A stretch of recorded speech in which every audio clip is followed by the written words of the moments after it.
বৃষ্টির কারণে আমার বাসা ভিজে গেছে। বৃষ্টি থামার সাথেই আমি নতুন বাসা বানাবো। তখনই কাক টুনির কাছে খাবারের একটা পুঁটলি দেখতে পায়। আরে বাবা, খাবার! থামো থামো টুনি, আমি তোমাকে ঘরের ভেতর নিব। আমি এক্ষুনি আসতেছি। কাক ঘরের ভেতর চলে গেল। আরে কাকলি, বাইরে তো টুনি এসেছে আমাদের কাছে সাহায্য চাইতে। আমরা তাকে ঘরে ডেকে নিই। কি বললে? এটা আমাদের বাসা, পাখিদের জন্য ধর্মশালা নয়। পুরো কথাটা তো শোনো। ওর কাছে খাবার আছে। আমরা টুনিকে ঘরে এনে খাবার কেড়ে নিয়ে তাকে বের করে দেব।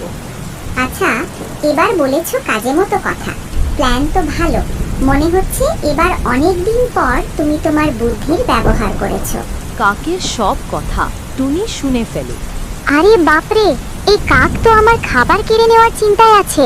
আমাকে এখান থেকে চলে যেতে হবে। টুনি ওখান থেকে চলে যায়। আচ্ছা, এখন চলো আমরা তাকে এখনই ডাকি। আরে, এই টুনি কোথায় গেল? কোথায় গেল? এই টুনি পালিয়ে গেল না তো? মনে হয় সে আমাদের কথা শুনে ফেলেছে।